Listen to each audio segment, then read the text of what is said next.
Hi guys, it's Katie. I was walking outside and I had my hair up in a ponytail look. Did you like that? So I'm kind of a mess. But happy Monday night. This is an impromptu live stream because I wanted to cover this topic today, but I wasn't sure that I was going to have enough time to actually put the whole video together and have a bunch of, time to edit, upload, all that good stuff. So I was like, let's just do this live stream. So if you are watching a replay, this is a live stream. If there are pauses or ums or ahs, I apologize ahead of time. Okay. So Ellen DeGeneres, we know, has been going through some stuff. There's been a lot of stuff coming out of all kinds of which ways related to her show. Now, it all kind of started, I don't even know, back in March, maybe, I don't know, January. Nikki Tutorials, who obviously a lot of you know and love, who is a very large YouTuber that has a beauty channel called Nikki Tutorials. She went on to the Ellen Show following a video that she put out on her YouTube channel where she came out. She was sort of forced out, let's just say. It was an amazing video. I was so proud of Nikki for doing it. And obviously she picked going on to the Ellen Show because why? Ellen has her hooks. She is in the LGBTQ+. She is someone that has been a staunch advocate and ally and all of that good stuff. And so for Nikki, it seemed like the perfect fit.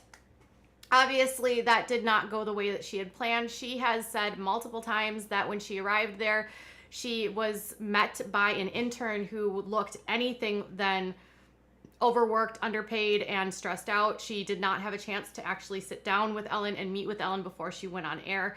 And then she said that the whole experience was super cold. She said Ellen was cold. She didn't say hi to her. She even made the claim that she didn't get her own bathroom. In fact, she said that while she was there, the Jonas Brothers were there to do some sort of segment. And mind you, Nikki had her views per segment when they put it out on YouTube had several more million than views than what was on for the Jonas Brother, but they had billed the Jonas Brothers as the wider billable person, and therefore she didn't get her own bathroom. Yikes. So Nikki was one of the first to sort of start this conversation, and then it was just sort of this tidal wave, and all of these people start coming forward, and then the BuzzFeed article, right? So March there's this Twitter article, this Twitter feed that starts going on where everyone starts sharing all of their bad experiences with Ellen. And people start talking about how toxic her work environment is, how it's a known secret in Hollywood about why it's such a bad place to work, how Ellen is just absolutely terrible. She treats people awful. She's not nice. She's rude to people. She's cruel. And, as I've been rewatching interviews with her, I was like, when was she nice, you guys? She literally mocks her guests. She's snarky. She's kind of mean to them. She pokes fun at them, all in the name of comedy. So I don't know where this be kind really came from because she doesn't necessarily treat her guests kindly. There's a infamous back and forth between her and actually Dakota Johnson from 50 Shades of Grey, where she told Dakota that she wasn't invited to her birthday party, and Dakota's like, yeah, you were. And it's a super awkward back and forth. And then she has to be told by her producers that she was invited, didn't go because she was out of town. And it was just really awful. In fact, there's been a couple outlets that have put together some of her most cringe stuff. Well, it's not good. So I don't know that on the surface we should really be surprised by any of this, but BuzzFeed finally gets a hold of a bunch of people that worked for her, and they did this article about mid-July. And it was 9 former people that worked there and 1 current that all came forward and basically said that Ellen DeGeneres, the culture on the show was toxic. They talked about how there was racism. There was overt sort of people getting fired for reasons like taking bereavement, like going to a family member's funeral and then coming back and saying you were fired. One lady, she said that she was let go after she had to check into a psychiatric ward to manage her mental health. And then there was these allegations of just overall bad management, right? Nobody could look at Ellen. No one could talk to Ellen. No one could have any interactions with Ellen. That sort of parlayed into their second piece, where all of these people start coming forward about all of the inappropriate behaviors, the adult kind, that were happening between producers and production assistants, propositions for oral stuff, people getting handsy, gropey, very physical, just yuck, right? And as more and more people start coming forward, then Warner Media says, oh, we're going to do an investigation because this is all super bad and, you know, blah, blah, blah. So they do the investigation, and then here we are today. Ellen wants to quit, apparently, allegedly. People on Twitter are calling for James Corden to actually replace her. I don't know how that's possible. And then one of her former producers, who was actually part of the group of people that spoke to BuzzFeed, actually took the veil off and said, this is who spoke out. So Hedda, she was one of their very first producers. She was on the show for several seasons. So her name is Hedda, Hedda Muscat. So she was recruited by the show, Ellen DeGeneres show, before it actually went live in 2003. She had previous experience where she had worked on other shows. She had been on the Howie Mandel show and the Martin Short show. She had a ton of experience, and she was recruited by the executive producer, Andy Lassner, to sort of help them figure out what the show was going to be about, what it would be about. She had a ton of experience, let's just say 2 decades worth of experience in the industry, well respected. She says that she said from the very beginning, it was clear that this was a toxic environment. She said that there was this incident where she was one of the executive producers. So here's what they said. Muscat was one of the dozens of current and former employees who spoke to BuzzFeed. So she's basically saying, I was that person who did that. There was racial discrimination and then all that misconduct that I told you about. But she says that all of it started back in 2003. And she says she had never seen this kind of environment before. She said, I had never seen this before. I had never been around a toxic host. And that's what she called her. She said a toxic host. She says that, so Ellen's obviously pushing it off and saying, well, it's just problems between my communication with the executive producers and me. And she says that's just not true. She actually described an incident that happened. And she says what happens was there was a staff meeting with Ellen DeGeneres, and she was there to introduce the 2 new executive producers, who were Ed Glavin and Mary Conley. And she says that Glavin at the time was still new to the show, and he had openly started screaming at crew members in front of the entire room. And she says he just went off on them. His whole face turned red, and we were stunned. So they're in a meeting, and he flips out on all the crew members. And she said, I was waiting for Ellen to say something. Whoa, Ed, don't talk like that, to sort of slow it down. But she didn't.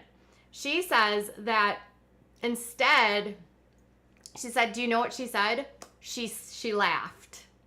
And she crossed her legs up on the chair, and she said, well, I guess every production needs their dog. And from then we knew Ed was going to be the barking dog, her dog. So basically, from the very get-go, Ed has a temper. He's yelling at people. He's mistreating people. She sees it happen, Hedda says, and Ellen does nothing to stop it and basically assigns him the role of being the barking dog. Why do you need a barking dog on a production set if you're literally in charge of being around adults? It makes no sense, okay? So then she continues by saying that, you could see everyone's face go stiff. We're professionals. We're adults. We don't need a dog to tell us to do our jobs. And she was the only one that was laughing about it. So she also went on to say that Ed did not act independently. He said it was Ed and Ellen and Andy and Mary. And Ed was the bully, but he worked for Ellen because it was her show. So She knew from the very start that Ed was mean to people, that he bullied the crew, that he was cruel to people. And Ellen was okay with it because he was the bulldog. He was the attack dog. He was the one that was going to like bite at their heels and bark at them to get stuff done. And if that's the kind of work environment, that's horrible. Like nobody should have to work in that kind of environment. She says that it got to a point, she wasn't there where so a lot of the misconduct stuff, those adult kind came out, have been about Ed Glavin. And she says she wasn't there to see anything about that, but she did say she believes a lot of the stuff she's heard about the racism because when she was there, it was primarily a white crew. It lacked complete diversity. She said, I wasn't privy to hiring decisions, but I was there full time for 12 months and I did not see a diverse staff, and I'm not seeing them there. That means they're being shut out. So she's alleging that they're not hiring any staff or crew that are of people of color, whether it's African Americans or Hispanics or, you know, Asian or whatever culture. She says it's primarily white. There's no diversity at all. So she's alleging like discrimination. And she said, one day I get called. So in 2004, she says that she starts to realize that she wasn't, Ellen didn't really like her. And like she says that she begins to get sidelined in favor of some of these younger producers, mostly male. And she got stripped of her responsibilities for writing different segments for the show. And she says, one day I get called into the office and Ed says to me, you know, Hedda, we're really loving your segments. I don't know how you do it. We're going to need all of your sources. I've worked 18 years to build those sources. Those sources are why you hired me. So basically they were preparing for her to leave and she had all of these sources, 18 years worth of sources. And before they fired her, they wanted her to hand over all of her sources, she says, to them. And then she says, like shortly thereafter, they call her in again and he says, and this is after she finds out that they've been nominated for an Emmy.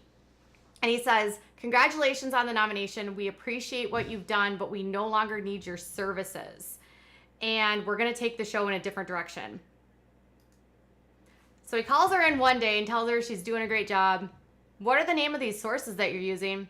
Not long after that, she's let go, said that they don't need her right after she gets nominated for an Emmy. Now, she ends up winning both Emmys because she, even though wasn't on the staff anymore, she was still part of the production at the time. So she wins Emmys for the first and second seasons that she was actually involved in. And she says that, you know, staffing changes wouldn't matter on this show. Investigations aren't going to matter because she says the problem is Ellen. It's who Ellen is, she says. She is who she is. So this is someone who, again, has a ton of experience. This is not someone who's like new to the industry. And she basically says like, this woman is horrible. Okay. So that's Hedda. I like a lady that can double fist it, right? Well, Portia de Rossi, with all this stuff coming out, she shared this on Instagram and she said, I stand by Ellen. And it says, to all of the fans, we see you there. We appreciate you for your support. Now, the interesting thing to note is that all of her A-list celebrity friends have said nothing. Like, she hasn't had a lot of friends that have come out in support of her. Stuart Braun had made a comment about her, basically like saying she's a great person. But a lot of these A-list people that she, you know, claims to be close with, you know, Justin Timberlake and all these other people that she constantly has on her show, they've said nothing. Nobody's coming to her defense. In fact, more celebrities have come out against her. Brad Garrett made a comment out on Instagram, and then Leah Thompson, remember from Back to the Future, she was on the show and she agreed that she said that her experience when she went on the Ellen show was also equally awful and she was not treated well. There's just been a lot of people that have been either guests or you can watch segments of how she's treated people. It's like hiding in plain sight to a point. And it's hidden behind snarky, poking fun of you sort of comedy that appears to be how she just treated people in real life. So the interesting thing here is that while I was doing all of this reading, going to the wrap, you know, checking up what Portia's doing, I noticed this quote, which is actually from Us Weekly, and it's talking about how she wants to leave. And this is the quote that really gets to me because it sort of tells me kind of what Ellen's mindset is here. And she says she's pissed that people have come forward to share negative stories about her and she feels betrayed. Yeah, I can see that. Oh, crap. You guys, hang on.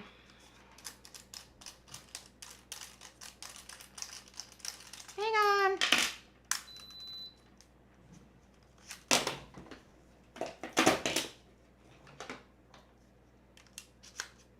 I'll be right back. Technical difficulties.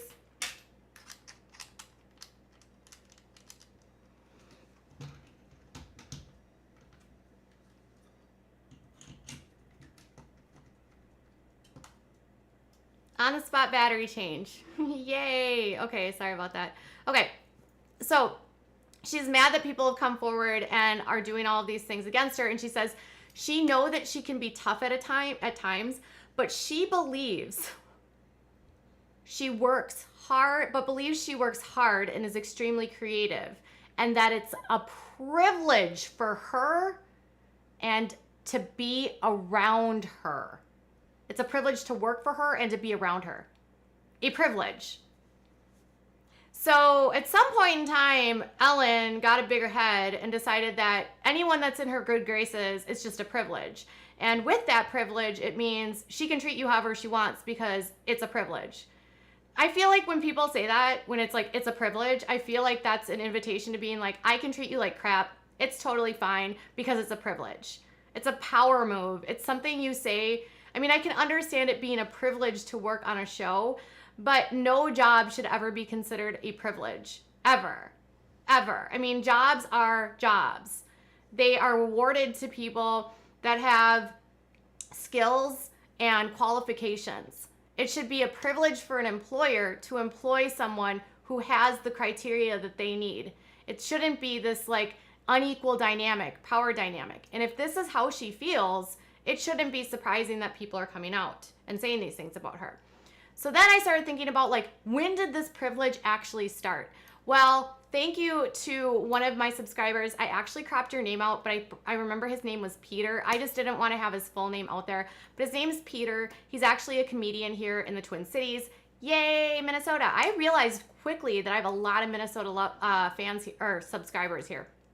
But she said, I was, so Peter was a stand-up comic that did hosting, and hosts are kind of like the hype squad. They get the crowds all riled up. And he said, I was a stand-up comic, mostly in the Twin Cities, in the late 1980s. I hosted a show at a club called the Comedy Gallery, which used to be located first in downtown Minneapolis on Hennepin Avenue, and then it moved to River Place on the river. As the MC, it was my job to do the crowd work prior, meet and greet the headliners to see if they wanted me to say anything about them in the introductions, and general small talk. I can tell you from having met Margaret Cho, Tom Arnold, Roseanne Barr, who met him at the club, and many others now famous, she was one of the worst persons I have ever met. When I met my wife in the late 1990s, every time it came up, I'd say to her, she's beyond mean. She had an attitude, snickered when I asked, she snickered when I asked her if she wanted me to say anything, turned away and didn't even answer the question. So he's the host of the club and he's going up to the headliner and he's like, hey, is there anything you want me to say in my introduction? And she literally like laughs at him and walks away and says, and she was just generally all out rude the whole weekend. He says, this was before her sitcom. At the time, I think she had already done like an HBO act or maybe Johnny Carson, but she wasn't really famous in the big picture. And when this came out or other things have been said over the years, I have believed it. None of my interactions with her and the servers at the club felt the same way. They were anything but how she was such a bitch and that she was pretty vicious about how she treated them. No, she is truly a rotten person, and in my opinion, it's taken 30 years for the world to see sweet, brave Ellen for who she is. She wasn't just having a bad day. I saw her right to her core. Ellen, meet karma, you are alike. So that is from Peter, who is a comedian in Minneapolis. So thank you so much, Peter, for sharing your interaction. I will say that Minnesota has some pretty awesome comedians, and we have also some pretty awesome comedy clubs. I don't think I've been to that one. There was one that I used to frequent in the late 90s and early 2000s called Acme Comedy Club, but I don't recall her ever going there. Anyways, it's kind of sad if you think about it. Like, I feel bad not necessarily for, here's the thing, like every single person that becomes famous for a reason, right? She is funny. She's a funny person, but at the heart of all of us, we have to also be nice to people. Now, I can understand having a bad day, having a bad week, having a bad year, but if you are literally acting like you walk on water and you are the best thing since sliced bread, and it's a privilege for people to be around you, and you are so above everyone that you allow your production staff, your executive producers, to willingly humiliate your crew. And then when you're called out, you literally blame them and take no responsibility for it and just say, well, they were speaking for me and that's not really like what mine would do. It doesn't answer the question of, if they were speaking for you, Ellen, why weren't you allowed to talk to people? Seriously. Who made that rule? Did they come out of that with like thin air? Were they just like, well, we're just going to make this rule and Ellen, you're not going to talk to people. I can't imagine a boss at any level not communicating with their staff. And I've worked at large organizations. Like the last organization I worked at, I don't even know. I mean, not huge, super big. There was a couple thousand of us. And I can remember multiple times in the 12 years that I worked there that I had direct conversations with the CEO. And I had direct interactions with top executives in the company. So this whole idea, and guess what? The CEO was always so nice to me. You know, like you have to be nice to the people that work for you. They're sacrificing their time, their energy, their lives. They're spending time away from their families. And in this kind of world, it's grueling. When they're filming and when they're working, because it's shorter seasons, they only film for so many months at a time. Days can be really long when they're doing all of the production from start to finish. I mean, people can be in the office 12 to 16 hours, and then you're going to treat them like that. I can't. It makes me really sad. So with all of that being said, the biggest question is like, how does she even move forward from this? Like, how does she even come back from this? Because she's on hiatus right now. And, you know, I want to make this, I also want to talk about something else, because I don't want this to be a situation where we're only calling out Ellen for bad behavior, because I've heard from people that work for Dr. Phil, for instance, that he's pretty terrible to the people that he works with. All allegations.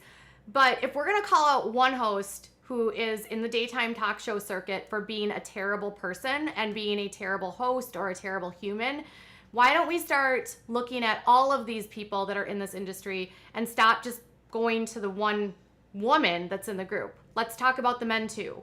Let's talk about everyone. Let's be equal opportunity here, because people in my comments keep telling me that they've worked for Phil or they know Phil and he's equally as bad, or it's well known in the industry that Phil is a terrible boss too and treats people like crap too. So can we put energy into talking about how this whole industry as a whole is creating very competitive and toxic environments for people to work in, and that people are being sort of told that they just have to accept it because it's a privilege? Oh, now you need his man bun Nen. I wonder if Oprah was like this. Dr. Phil is a major jerk. Spill on Phil. Spill on Phil. So yeah, I had someone on my Twitter basically say they wouldn't say their name because they have an NDA, but they worked for Phil for years, and they said that they witnessed Phil reaming people out, screaming in conference rooms, beat red eyes, just being terrible to crew and staff, and you know. I get it. It's a stressful industry, but you have to respect the people that are working for you. You have to respect the people that take time and energy out of their lives on a daily basis, sacrifice all of their their lives, because most of us that are working, if we have children, we spend more time working than we do with our kids. So if we are working, it better be an environment that's healthy, that's safe, where we feel good, because all those hours that we're putting in to make money, we're spending away from the family, and we don't get those hours back. So you should be kind to the people that are working for you because they're sacrificing parts of their lives to be there. I feel like Oprah didn't have this reputation, to be honest. I feel like Oprah wasn't this nasty, but that could be. Michelle says, I got yelled at all the time. Oh, apparently Michelle worked for Dr. Phil. Oh, I heard that Oprah is a great boss, says Debbie. Well, Oprah is actually, there's discussion that she might be coming back for a talk show. My only problem with Oprah is her elevation of people that maybe should not have been elevated. Like Dr. Phil is because of Oprah.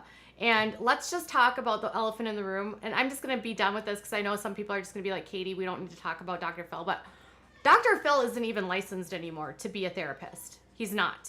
And if you go to his show, you're not talking to a licensed therapist who is treating you. You are literally just talking to a guy that has experience working as a therapist, but he doesn't have any license to practice. If you need to get therapy and you need resources, he sends you to clinics that have licensed therapists. So he's presenting himself as a licensed therapist, but he's not. Okay? Then you have this whole issue of Dr. Oz, who is a cardiologist, but then believes in all of this woo-woo stuff and promotes all of these really dangerous like alternative health products, which is so weird to me. And then do we even need to like talk about James Frey, the guy that wrote All the Pieces of Me, which was a book that Oprah put on her club, and then that book became like a New York Times bestseller, and then it turned out that he like made up the entire story and it wasn't even real. It's just a med. Yeah, Oprah truly promoted unqualified people. And by the way, as I've said about Dr. Oz, cardiologists are not equipped to handling psychology. So why you would have a cardiologist on stage giving advice to anyone is beyond me. All right, you guys, my card is full. I gotta go, but I hope you guys have a great day. Thank you so much for joining me, and tell me what your thoughts are in the comments below. Bye.